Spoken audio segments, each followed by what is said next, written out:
10월의 마지막 주일 3부 예배 나오신 성도님들을 주님의 이름으로 환영하고 축복합니다. 우리 옆에 계신 분하고도 인사하겠습니다. 환영합니다. 축복합니다. 이 앞에 있다 보면 오늘 화나신 일이 있으신가 아니면 나한테 화가 나셨나 이렇게 생각이 들 때가 있어요. 그 기쁨을 유통하는 삶이라는 책에 보니까 이런 글이 나옵니다. 즐거움이 없이 진지하기만 한 사람은 자기의 노력을 과대 평가하는 경향이 있다. 진지하기만 한 사람은 그렇게 많은 노력을 하지 않고도 많은 일을 했다고 착각하는 경우가 있다라는 이야기를 했는데 무슨 말인가 하면요. 하나님께서 우리에게 기쁨을 주시고 우리가 기쁨으로 하나님을 섬겨야 되는데 너무 심각하고 진지하게 예배하는 사람은 내가 오늘 하나님을 위해서 예배 드립니다. 이런 마음을 갖고 있을 가능성이 높다는 거예요. 우리 옆에 계신 분 한번 보시죠. 어떻게 많은 노력을 하고 오셨다고 지금 표정으로 이야기하시나요? 우리가 즐거움으로 기쁨으로 하나님을 예배하기를 소원합니다. 예배의 무한한 중심은 하나님이시고 우리의 상황과 기분이 어떠하든지 하나님께 영광 돌리는 귀한 시간 되시기를 축원드립니다. 킹덤 오브 헤븐이라는 영화가 있어요. 십자군들의 이야기인데 십자군들이 예루살렘 성을 정복하고 그곳에 왕을 세웠어요. 그 왕이 마지막 날이 가까우면서 신하에게 이런 이야기를 합니다. 몸은 권력에 복종하더라도 영혼은 각자의 것입니다. 하나님 앞에 서면 어떤 변명도 없습니다. 누구의 강요 때문이다. 당시에는 어쩔 수 없었다라는 말은 통하지 않을 것입니다. 라는 이야기를 했어요. 살면서 우리는 여러 가지 일을 만나는데 무엇을 선택하는지 어떠한 삶을 살 것인지는 각자 자기의 몫이라는 거예요.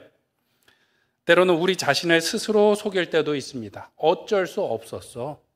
누구 때문이야? 라고 우리 스스로를 속이며 핑계하지만 하나님 앞에 서면 그러한 핑계가 통한다, 안 통한다?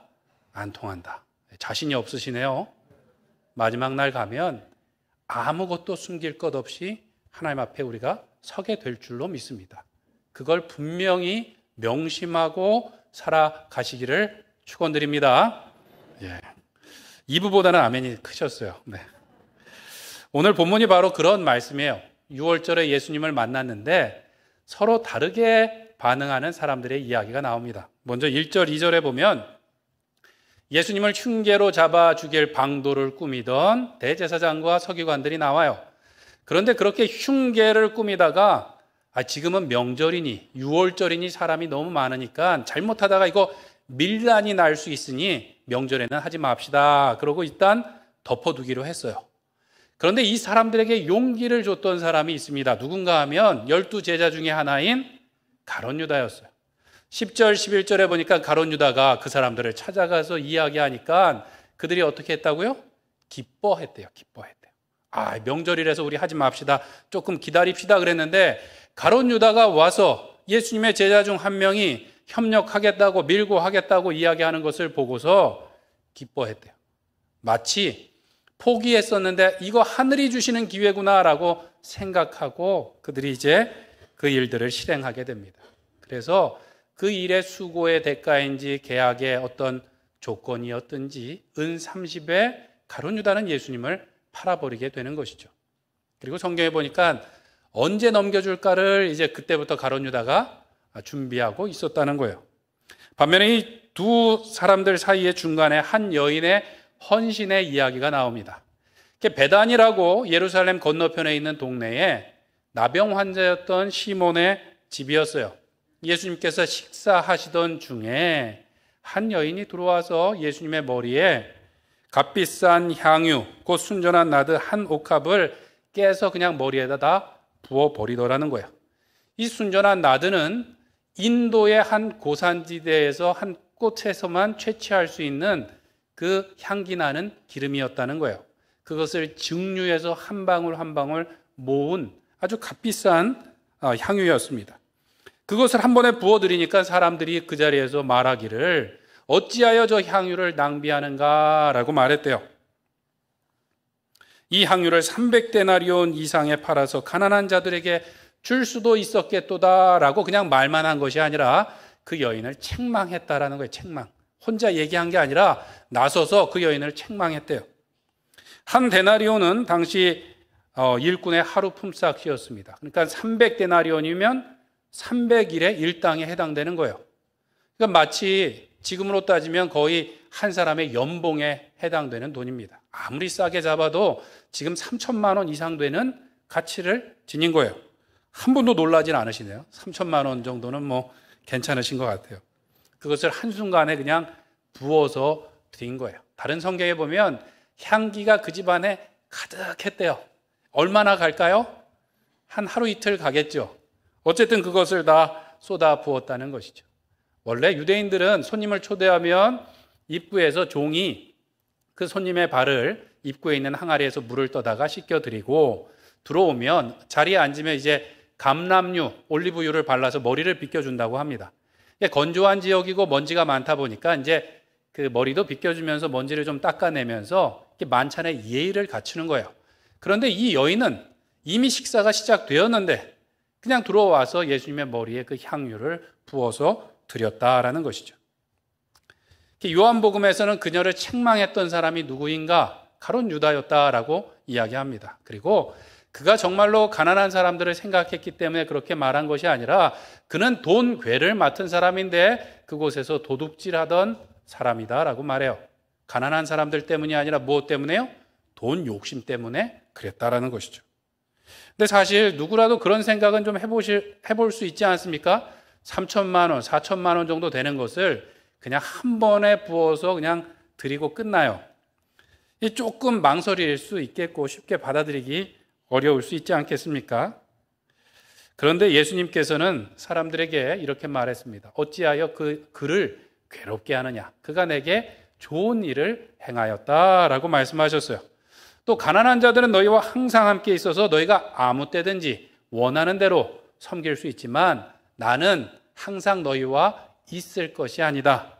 그녀가 힘을 다하여 향유를 부은 것은 내 장례를 미리 준비한 것이다 라고 말씀하시고 더 나아가서 온 천하의 복음이 전파될 때마다 이 여인이 한 일도 함께 전하여줘서 그것을 기억할 것이다 라고 굉장히 칭찬을 크게 해주셨어요. 복음이 전할 때마다 이 이야기도 전파되어야 할 것이라고 예수님께서 칭찬을 아주 크게 하셨어요.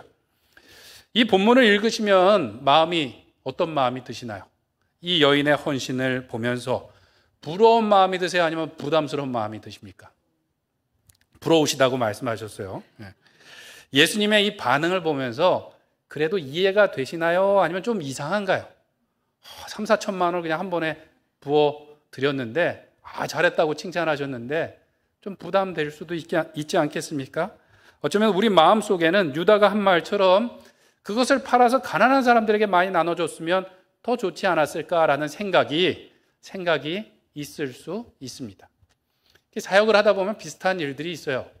제가 처음에 이제 신학대학을 들어가고 나서 학교 가서 들은 거는 많아졌어요. 머리가 커져갖고 교만해져갖고 이렇게 또 선배들을 따라다니면서 학생운동하는 데도 다니고 야학을 하면서 어려운 사람들을 막 돕는 데를 쫓아다녀보고 이 진보적인 신학을 접해보니까 기존 교회에 대해서 굉장히 비판적인 그런 사람이 되었었습니다. 그 당시에 많이 했던 얘기가 교회 건물이나 어떤 장식에 과도한 비용을 사용하고 있다. 특별히 매주 그냥 꽃꽂이하면서 그 돈을 허비하는데 그것을 가난한 사람들에게 나눠주면 얼마나 좋겠는가. 이 교회들이 회개해야 된다. 막 이런 얘기를 했었습니다. 저도 겉멋이 들어서 그렇게 이야기하는 것이 마치 지적인 것처럼 깨어있는 사람인 것처럼 그런 생각을 했었어요. 사역을 하다 보니까 그때나 지금이나 이 헌화를 하고 헌물을 하는 것은 개인이 감사한 마음으로 드리는 것이지 누구 그냥 교회 재정으로 하는 것도 아니었어요. 그리고 주로 그렇게 말하는 분들은 하나님께 그렇게 많이 감사하지도 않고 가난한 사람들을 많이 섬기지도 않는 사람들이 주로 말을 하더라는 거예요. 그리고 또 제가 이민교회에서 사역할 때 여름으로 겨울로 이제 단기 선교를 많이 갔습니다. 팀을 많이 나눠서 가까운 곳에도 가고 차로 한 15시간 떨어진 인디안 동네에 가서 성경학교도 해주고 비행기를 타고 멕시코와 또 온두라스 같은 이 남미에 가서 성경학교도 하고 건물을 교회당을 져주는 이런 봉사를 했어요. 가까운 데는 상관이 없는데 매년 이제 이 그 비행기를 타고 멀리 가는 단기 선교를 계획하다 보면 한 번씩 말이 나와요. 무슨 말이 나오는가? 아니, 그 선교에 동참하는 사람들의 항공료면 그 옆에다 건물 하나 더 지는데 꼭 그런 비전문인들이 가서 그렇게 교회를 짓는 일을 해야 되냐라는 얘기가 한 번씩 나옵니다. 말이 되나요? 안 되나요?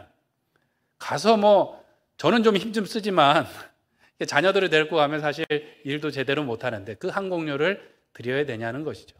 그런데 그냥 액수로만 그런데 보이지 않는 가치가 있어요. 이민사회에서 2세, 3세들은 정체성도 혼란을 겪고 신앙에도 방황을 하기도 하고 여러 가지 어려움이 있는데 단기 선교를 가면서 변화되는 거예요.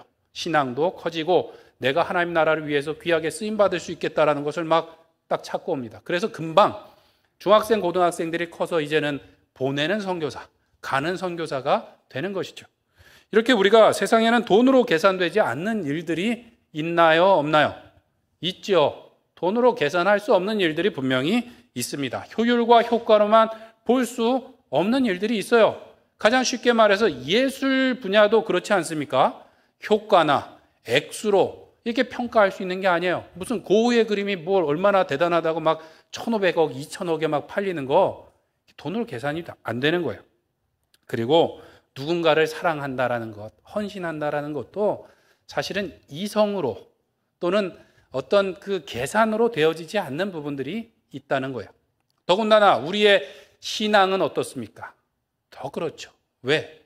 우리는 이미 측량할 수 없는 큰 은혜와 사랑을 하나님께 받았기 때문에 이걸 계산이 되어지지가 않는 거예요. 사실 엄밀히 따지면 제일 비효율적이고 낭비가 어디에 있었는가? 나 같은 죄인을 위해서 십자가에서 예수님께서 그 보혈을 흘리신 거예요. 별로 그렇게 생각하지 않으시나요? 나 같은 죄인. 구원받아서 지금 잘 사는 것 같지만 여전히 부족하고 형편없는 나 같은 사람을 위해서 예수님이 십자가에서 보혈을 흘려주신 게 가장 큰 허비인 거예요. 그런데 우리는 그것은 까맣게 잊어버리고 다른 사람의 헌신에 대해서, 교회 일하는 것에 대해서 마치 뭔가를 다 아는 것처럼, 마치 뭔가를 다 할 것처럼 우리가 평가하고 말하기를 좋아하더라는 것이죠. 오늘 본문에서 예수님께서는 이 여인의 헌신을 책망하던 이들에게 어찌하여 그를 괴롭게 하느냐라고 말씀하시면서 그가 내게 좋은 일을 하였다라고 말씀하셨어요. 효과적인 일을 했다, 옳은 일을 했다고가 아니라 좋은 일을 했다고 말씀하셨어요. 이 좋은 일이라는 것은 칼로스라는 단어에서 왔는데 원래는 선하다, 좋다라는 단어입니다. 그 여인이 나에게 선하고 좋은 일을 했는데 이 칼로스에는 어떤 선함이 있는가? 아름다움이 포함된 선함을 이야기할 때 이 칼로스라는 단어를 씁니다. 그 여인이 나에게 선하고 좋고 아름다운 일을 행하였다. 괴롭게 하지 말라라고 말씀하셨습니다. 반면에 다른 사람들은 어땠습니까? 예수님을 대하던 다른 사람들. 하나님의 구원하심을 기념하는 유월절이었어요. 그때 대제사장들과 서기관들은 모여서 무엇인가 하면 예수를 어떻게 하면 잡아 죽일까 흉계를 꾸몄다는 거예요. 정상적인 방법은 안 되니까 속임수와 불법으로 어떻게 하면 죽일까를 계산하고 있었는데 계산도 마땅치가 않았어요. 그때 대제사장이었던 가야바가 뭐라고 이야기하는가 하면 너희들이 아무것도 모르는구나.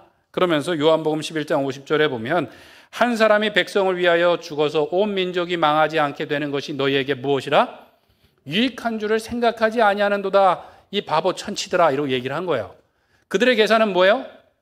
네가 죽고 내가 사는 거예요. 한 사람 죽여서 우리 모두 행복하자라는 것이 그들의 계산이었고 계획이었다라는 거예요. 가룟 유다는 어떻습니까? 그는 다른 제자들보다 분명히 똑똑한 사람이었어요. 유능한 사람이었어요. 계산이 철저한 사람이었고 부지런한 사람이었으니까 무엇을 맡았어요? 재정 담당자가 된 거예요. 돈괴를 맡았습니다. 최후의 만찬 때도 그가 나가니까 마지막을 뭔가를 준비하러 나간 줄 제자들이 생각했어요. 그런데 그는 사실 어떤 사람이었는가? 헌금을 도둑질하는 사람이었어요. 그리고 결국 얼마에 예수님을 팔았나요? 은 30에 팔았어요. 은 30에. 은 30만도 아닌 그냥 30에 팔았대요. 어떻게 괜찮은 거래였나요? 괜찮은 거래인가요? 은 30에 예수님을 파는 것이 말할 수 없이 형편없는 낭비였던 것이죠. 30만, 300만, 3천만도 아닌 그냥 30에 팔았대요. 어찌 이 바보 같은 일이 있을 수 있습니까? 그런데 그런 일을 하고서는 누구 보고 낭비했다 그런 거예요? 300데나리온의 향유를 부은 여인에게 그렇게 얘기했는데, 그리고 예수님을 배신했는데, 그것이 돈 때문이기도 하고 또 한편으로는 그렇지 않을 수도 있다고 학자들이 해석을 하기도 합니다. 돈 때문에만은 아니었을 수 있어요. 사람은 그렇게 단순하지 않습니다. 가룟 유다라고 처음부터 그런 사람이었겠습니까? 분명히 열심히 있고 괜찮은 사람이었고 똑똑한 사람이었어요. 그런데 돈의 욕심으로 그가 변질되었고, 또 한 가지는 이상한 것은 이 여인이 향유 옥합을 드리고 나서 가룟 유다가 즉시 나가서 이 일을 실행하는 것을 보면 이 일과 관계가 있어 보여요. 뭔가 예수님께 실망했다는 거예요.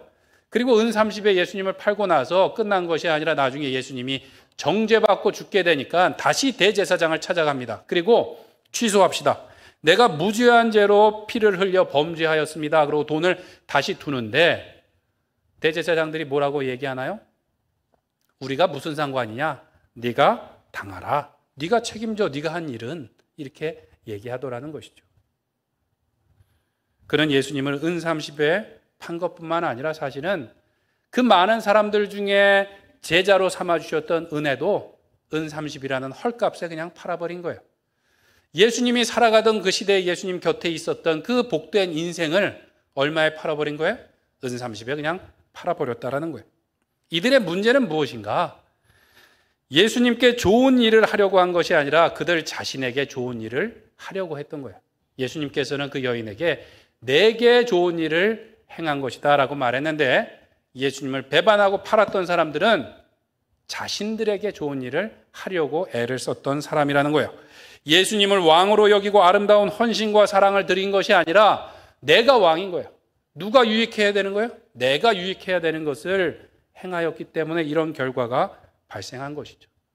300데나리온보다 더 받아서 어려운 사람들을 도울 수 있었으면 얼마나 좋았겠느냐. 말로는 얼마나 멋있습니까? 이로는 얼마나 좋습니까? 그런데 말이야 그렇듯 하지만 사실은 자기 이익을 위하는 사람이었어요. 자기 유익을 구하는 사람이었고, 더 나아가서 자기 마음대로 하고 싶은 거예요. 자기 마음대로. 돈 욕심도 나지만 그냥 자기 마음대로 하고 자기의 이름을 내고 싶은 것들이 이 사람들의 삶의 방식이었다는 것이죠. 그래서 마치 사사기 말씀을 떠올리게 합니다. 그때 왕이 없으므로 각기 자기의 무엇에 오른 대로 소견에 오른 대로 행하였더라. 왕이신 예수님을 바라보지 않고 자기가 왕이 돼서 자기 소견에 오른 대로 자기에게 유익한 대로 행했다라는 것이죠. 사무엘상 15장에 보면 하나님께서 사울에게 아말렉 족속을 진멸하라고 명령을 하십니다. 사울이 가서 전투에 이깁니다. 그런데 모든 것을 다 멸하라고 하셨는데 양과 소 중에 괜찮은 것들, 그리고 그 진영에서 좋은 것들은 골라서 따로 두었다라는 거예요. 가치 없고 하찮은 것들만 진멸하였다라고 성경에 말씀하고 있어요. 사무엘이 찾아가서 이 사울에게 어찌하여 하나님의 말씀을 청종하지 않고 탈취하기에 급하였습니까? 라고 얘기해요. 어떻게 이렇게 했습니까가 아니라 어찌하여 탈취하기에 급하였습니까? 그랬더니 사울이 하는 얘기가 아닙니다. 저는 하나님 말씀에 청종했어요. 제가 다 진멸하고, 그런데 그 아말렉의 왕이었던 아각을 끌어오고 진멸할 것들 중에 좋은 것들을 골라서 제가 길갈에 가서 당신과 함께 제사하기 위해서 그런 것입니다. 저 불순종한 거 아니에요? 라고 당당하게 이야기하더라는 것이죠. 왜 당당해요? 사무엘에게 얼마나 좋은 계획이에요. 이러고 얘기를 한 거예요. 그때 이제 사무엘이 했던 유명한 말이 무엇인가요? 순종이 제사보다 낫고 듣는 것이 순양의 기름보다 낫습니다. 어째요 이렇게 했습니까? 라고 이야기를 해요. 자기 이익을 위해서 해놓고 무엇을 위해 했다고요? 하나님한테 제사 드리려고 그랬다고 뻔뻔하게 핑계를 대더라는 것이죠. 사무엘이 그날 사울을 만났을 때 처음 한 얘기는 사실 이렇습니다. 15장 17절에 보면 왕이 스스로 어떻게 여길 때? 작게 여길 때 이스라엘 지파의 머리가 되지 아니하였습니까? 근데 지금 변했다는 거예요. 어떻게 변했어요? 자기를 크게 여기는 거예요. 무엇보다 크게 여겨요? 하나님의 말씀보다 크게 여기는 거예요. 하나님 직멸하라 그랬는데 하나님 그거 아니에요. 이거 따로 빼놨다가 예배하면 얼마나 좋습니까? 라고 사무엘보다 크게 여기고 하나님의 말씀보다 크게 여기며 자기의 유익을 구하고 자기의 생각에 옳은 대로 행하였다라는 것이죠. 그렇지만 사실 실상은 누구를 위한 거였어요? 자기를 위한 거였어요. 하나님을 위한다고 핑계를 거창하게 댔지만 사실은 자기를 위한 것이었습니다. 마리아는 300데나리온의 향유를 예수님의 머리에 부었습니다. 기름을 바르는 것이 아니라 기름을 붓는 행위는 구약 성경에서 언제 행해지는가? 왕을 기름 부어 세울 때 행해집니다. 그래서 학자들은 이 여인, 이 마리아가 예수님을 메시아로 높여드리는 행위를 했다라고 해석을 합니다. 사실 우리는 이 순전한 한 나드 300데나리온, 3천만 원, 여기서 지금 아직도 마음이 떠나지 않을 수 있어요. 계속 그 생각만 날 수 있어요. 그런데 사실 금액의 문제가 아니에요. 금액의 문제가 아니에요. 3천만 원이든 3억이든 이 문제가 아닌 게 바로 우리 앞에 보면 성전에서 가난한 과부가 헌금을 드리는데 두 렙돈, 돈 1,000원 드리는데 그것이 모든 사람보다 더 크다고 예수님께서 말씀하셨어요. 모든 사람에게 다 이렇게 해야 된다라고 지금 말씀하신 것이 아니라는 거예요. 액수의 문제, 방법의 문제가 아니라는 거예요. 예수님을 어떻게 생각하느냐는 것이죠. 만약에 그 자리에 예수님이 아니라 로마의 황제가 앉아 있었고 이 여인이 로마의 황제에게 그 순전한 한 나들을 다 부어드렸다고 하면 그때 사람들이 막 화를 내면서 이걸 책망하고 막 그랬을까요? 이거를 300데나리온에 팔아서 가난한 사람들에게 줘야지 이게 뭐 하는 거냐고, 왜 허비하는 거냐고 막 책망했을까요? 단언컨대 그런 사람 한 명도 없었을 겁니다. 오히려 반대로 나도 그렇게 하겠습니다. 그러고 아마 서로 부어드리려고 아마 애를 썼을 거예요. 왜 그랬습니까? 로마의 황제니까. 그는 힘과 권세를 가지고 있고 내가 헌신한 거 반드시 갚아줄 줄 믿으니까. 아마 그랬겠죠. 그렇지 않습니까? 분명히 그랬을 거예요. 그런데 예수님께 향유를 부어드렸다고 가룟 유다가 분노하며 책망했어요. 그 말은 가룟 유다의 마음속에는 300데나리온이 더 큰가요? 예수님이 더 큰가요? 300데나리온이 더 크다고 생각한 거예요. 그는 예수님의 말씀대로 언제든지 얼마든지 어떻게든 가난한 자들을 위해서 헌신하고 도울 수 있었는데 그렇게 하지 않았습니다. 오히려 돈괴에서 돈을 훔치는 사람이었고 다른 사람이 돈을 드리는 것도 누구 거예요? 저것도 내 건데 라는 생각을 했다라는 것이죠. 주님께 좋은 일, 아름다운 일은 순종하는 것입니다. 예수님께서도 하나님께 죽기까지 복종하사 십자가를 지심으로 하나님의 사랑을 확증하셨습니다. 예수님의 아름다운 제사는 뭐였다고요? 죽기까지 순종하는 십자가의 제사였어요. 내 계산과 내 계획과 내 방법이 맞다고 주장하기보다는 먼저 순종함으로 아름다운 삶의 제사를 올리시는 우리 로뎀교회 성도님들 되시길 간절히 축원드립니다. 또 한 가지 중요한 것은 타이밍이에요. 타이밍.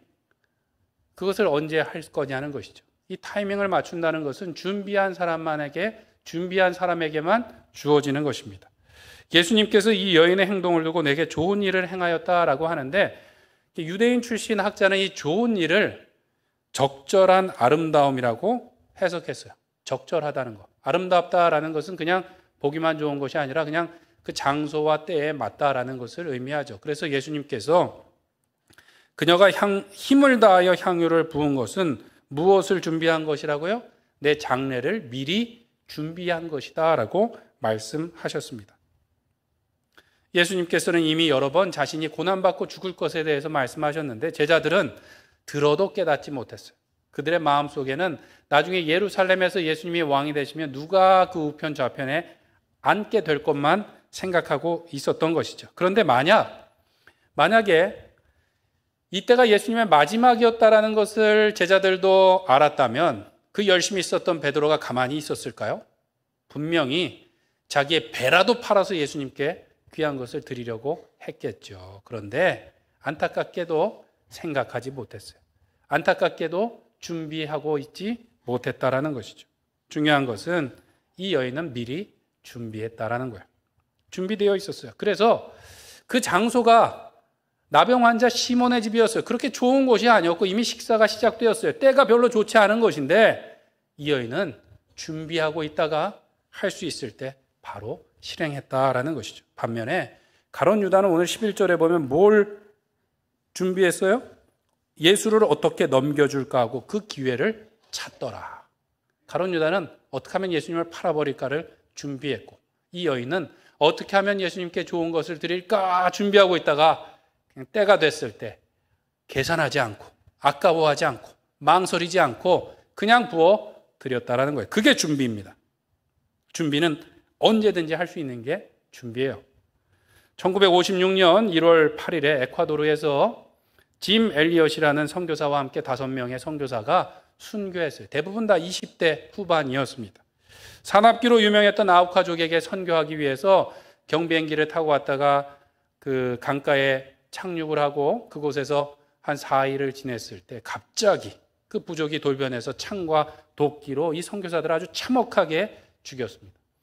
나중에 이들의 소식을 찾기 위해서 그곳에 도착했던 사람들이 발견한 것은 참혹하게 죽은 선교사들인데 이상한 것은 그들의 허리에는 분명히 권총이 들어있었는데 지갑이 열리지도 않고 한 발도 발사되지 않았다라는 거예요. 그냥 그곳에서 순교했어요. 당시에 타임지와 라이프지 같은 곳에서는 그 기사의 제목을 이 얼마나 불필요한 낭비인가라고 잡으면서 이 무모한 선교 이런 거 다시 생각해 봐야 된다라고 아주 막 기사를 쏟아냈다는 거예요. 기자 중에 한 명이 그 짐 엘리엇의 부인이었던 엘리자베스 엘리엇을 찾아와서 인터뷰를 했어요.